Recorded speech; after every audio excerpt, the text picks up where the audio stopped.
Hello everybody, and I'm not going to make an actual video today because I have a lot of things to do, but I know that a lot of you commented that you are afraid to click on any links, and as a result you do not want to click on my Dropbox link where I shared the email I sent to Amazon KDP regarding Canva, Creative Fabrica, design bundles, Creative Market, Fiverr, Upwork, Gumroad, everything, Midjourney, Creative Fabrica Spark, Canva Magic, all of that. So I sent an email to Amazon KDP and I formulated this email in specific way in order to get direct reply from them, response by them. Now the reason why I'm not going to go in depth today is because there are some movement when it comes to Canva. So for past 30 days Canva did not reply to me at all. They didn't acknowledge anything that I was posting, but today, as you can see, 8 hours ago, they replied. So they are tagging me, they replied to my comment, so there are some movement. I send them everything that I shared here. I send them email, I send them ticket number. So I'm not going to make a video until they reply. Hopefully they will reply by tomorrow. If they do not reply by tomorrow, I'm going to go and do the actual video regarding this file here. But in the meantime, you can read this entire file and document, however you want to call it, and you can comment down below this video. So in the video that I'm going to make tomorrow, I'm going to answer your questions as well. I'm also going to reply to comments that are under this video that covers Canva exclusively. So let me see. Okay, so this one: can we even legally use Creative Fabrica elements and Kittle and stuff like that? I will talk about that in the next video tomorrow because I'm waiting for Canva. Hopefully, maybe they're going to reply today to my email. But if they do not, I'm going to reply to all of this tomorrow.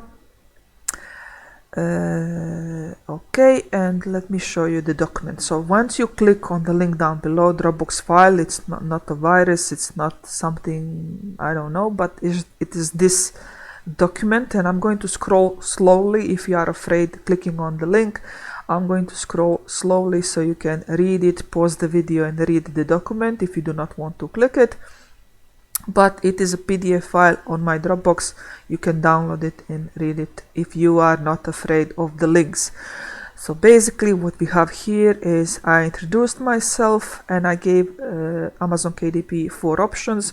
Option number 1, I order my illustrations for my book interior, or I hire a ghostwriter on Fiverr, and that also covers Upwork and finding freelancers somewhere on the web, so it doesn't matter, that all falls under this category. Then option number 2, I purchase something from the same guy from here, but this is now his store on the web, so this is no longer, there is no on Fiverr, for example, you have Fiverr fees, you have Fiverr service and TOS and stuff like that. This here, Gumroad, this would qualify as a seller, artist, illustrator, ghostwriter having his own, her own website, and through that selling something to somebody, authors or whoever. So that's option number B. Option number C is purchasing Clipart from sites such as Creative Fabrica, design bundles, Creative Markets, or stuff like that. And question number D, that should be also C, but I excluded Canva as a separate question regarding what can we do with Canva and will they accept license that we have from Canva if we use Canva elements in our KDP books, ebooks or printable books. So here I provided explanation. I also emphasized that can they tell what they mean with publishing rights and what they mean with copyright. And here I have a note another note, I also asked what about AI software. So I didn't emphasize, I didn't name any software. I didn't say Midjourney, Creative Fabrica, Spark, or something like Leonardo. I didn't give name specifically. I just gave in general, if we are using AI software that generates images, and that software is giving us full commercial rights, can we use those images in Amazon KDP according to current rules, because AI is constantly changing, we do not know the rules, and can you provide answers to those questions, blah blah blah. And this screenshot, so this is the section that where when we upload book we need to click that we own copyright and we hold necessary publishing rights. And this is a side note for you, for everybody who is reading this document, because I told everybody to share this document wherever they can. I know answers to all these questions above, so that is something that people were confused, because they know I'm a designer. I work for over 2 decades in the industry, so I know answer to everything here. So I do not need these answers. I know everything. I know what you can do on Fiverr, Gumroad, Creative Fabrica, CANVA. I know all of that. But the problem starts is when I tell you something, and who am I to tell you something? So that's the reason why I sent this email. I sent this email to Amazon KDP so they can just confirm what I already know. And I also sent this identical email 2 times to Amazon in order to get 2 different agents to make sure that their replies match. Now this obviously doesn't mean anything, but it is good that if I get 2 different agents and they give identical replies, and when I say identical, I'm also going to make sure that it's not copy paste. If it's copy paste, then I would just continue to push until they give me a unique reply targeting my questions. But at the end I did get 2 different agents, and you can clearly see that one agent is more familiarized with copyright and the other agent is not, and you will see that in their replies. The emails I will provide you here are not been modified, except I blocked out the agents' names. So this is the reply from agent number 1. As I said, I'm not going to go through this in plenty of details. I need to make graphics for this video. I need to explain to you what is a copyright and what is a copyright license, because if you are not publishing regularly, if you are not designer, if you don't have any kind of designer education, if you did not do any professional course as a designer, artist, or as an author, then you probably have no idea that copyright and copyright license are 2 different things. You probably didn't know that copyright license as a term exists. So this is something that it needs visual representation, so I'm going to prepare graphics for that for tomorrow for the video. But here you can also read. It is explained quite nicely here, but as I said, I want to also make a visual images so you can clearly see what is copyright and what is copyright license and who has what. So that was reply number 1 from agent number 1, and then I got reply from agent number 2, and obviously when I read the reply from agent number 2, he knows more about copyright and copyright license and publishing rights, so it was clear from his reply. So I knew that there is some chance I'm going to get great answer. Of course, this first reply was a standard reply, blah blah blah, where they do not understand who am I and what am I, and also they say that I should contact my lawyer, and that's very nice, but my response is that I already contacted my lawyer, and as well as my publisher and agent, and then I give detailed, this is very important, I give them detailed description what is what. Once again, I know what copyright is, my publisher, my lawyer, they all know what copyright is. We just want to make sure that Amazon replies what is copyright for them. Somebody also mentioned that KDP can do whatever we want. It is up to us to do the work to make sure everything is correct, but that is my problem. How can we know something is correct if the terms of service are not clear?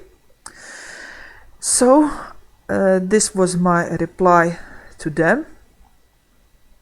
And then I received another reply from agent 1, and from this reply it was obvious that this person is not familiarized with copyright, so we can just skip this one. And then we have the reply from agent number 2, and from agent number 2 we can see that he replied, moreover, you can kindly inform your attorney that Amazon is complying with international regulations regarding book publishing on KDP.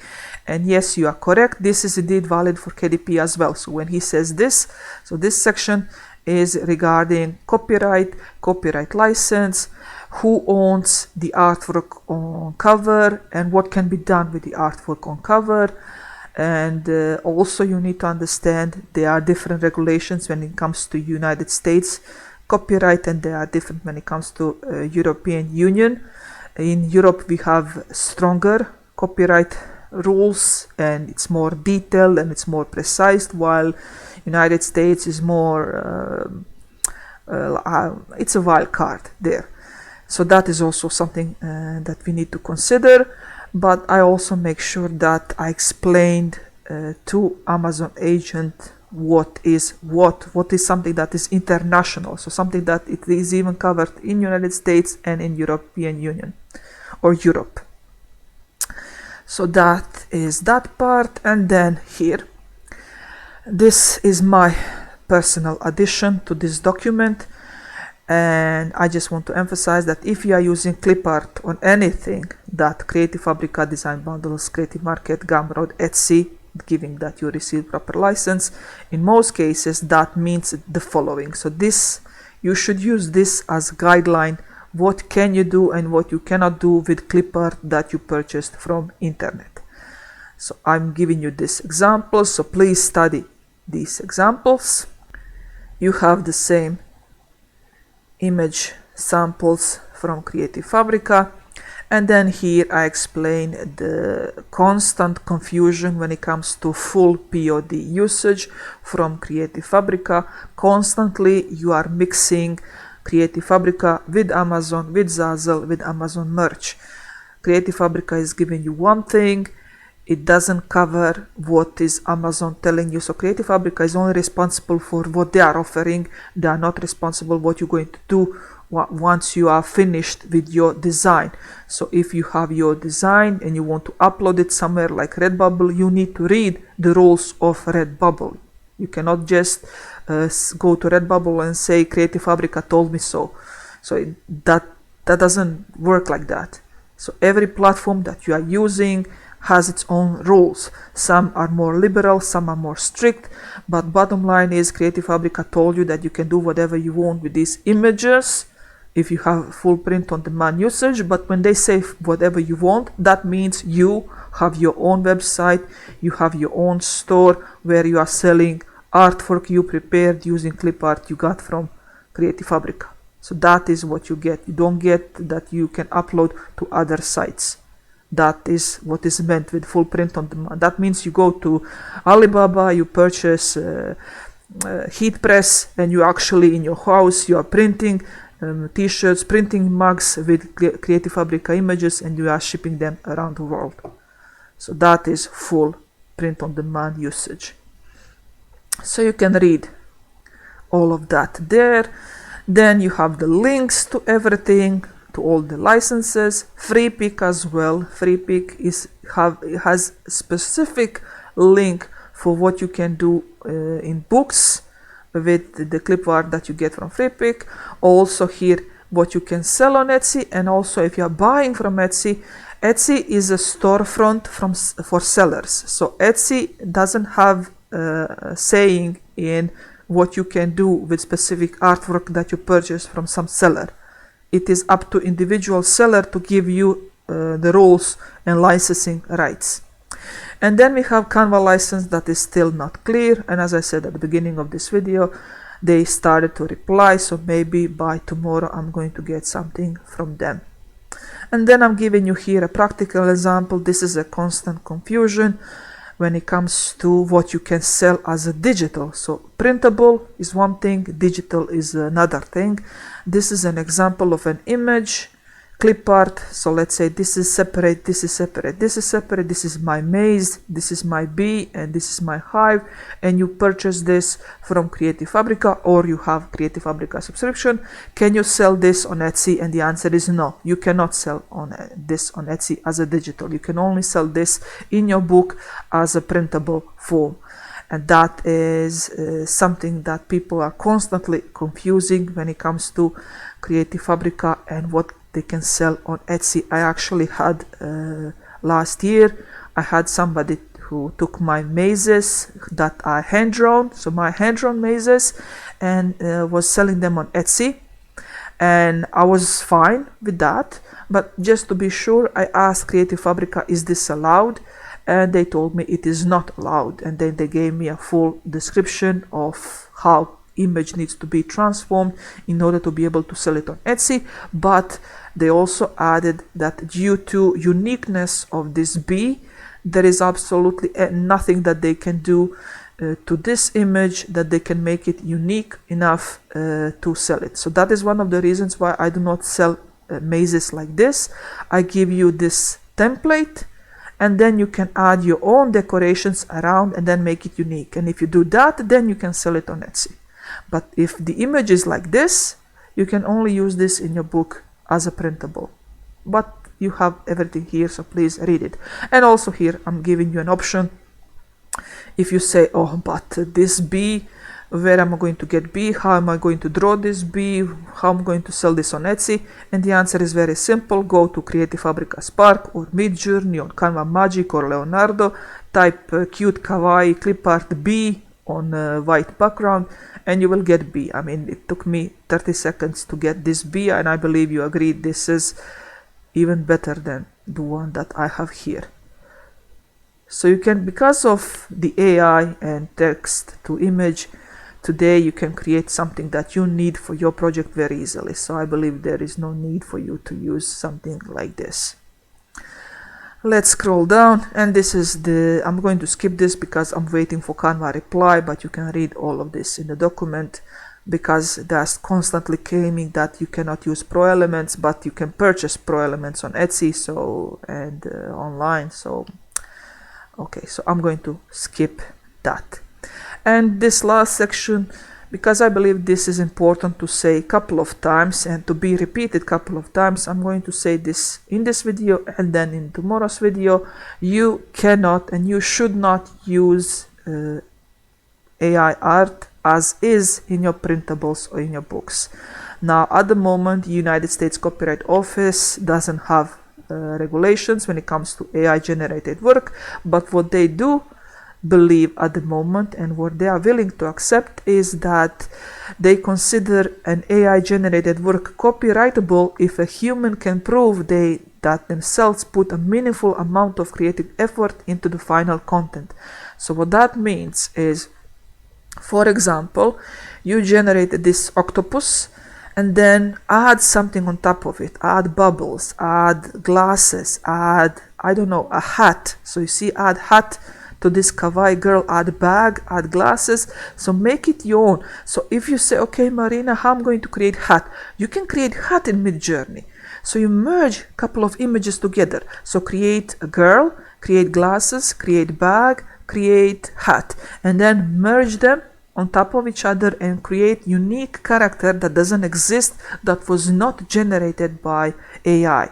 The elements are generated by AI, but the end work is your own unique. So nobody is going to have this image as you, because you merged different parts into one. I'm also going to show you, if you want, something that I call Frankenstein method. Do you see this woman here? Now, in case I want to have a specific image that I want, but there is nothing on internet existing that looks the way I want it to look, what you can do is use the Frankenstein method. Frankenstein method is you merge a couple of different images together and you use that in Midjourney as a prompt. It doesn't have, and that's the benefit, you don't have to be like precise, you don't have to worry about lines sticking out or something. You just merge a couple of things. For example, in order to get this image here, can I zoom in this? So in order to get this image here, what I did is I had a face, so just the face, not the head, not the lines. I just had the face, and then I added the line to show the neck, and then I just placed a couple of random flowers on top. And that was my, I wish I can show you, just give me a second. Okay, in post-edit, when I edit this video, I'm going to show you the Frankenstein image I used as a prompt, and you will see what I mean. It looks ridiculous, but this is enough for AI to generate something closer to what I need when the prompt is not giving me what I need. My biggest problem with the prompt I was using was that the lines were not thick enough. So I added bold line, outline, line art, nothing was working. If I want to generate an image for coloring book, I need the lines to be thick.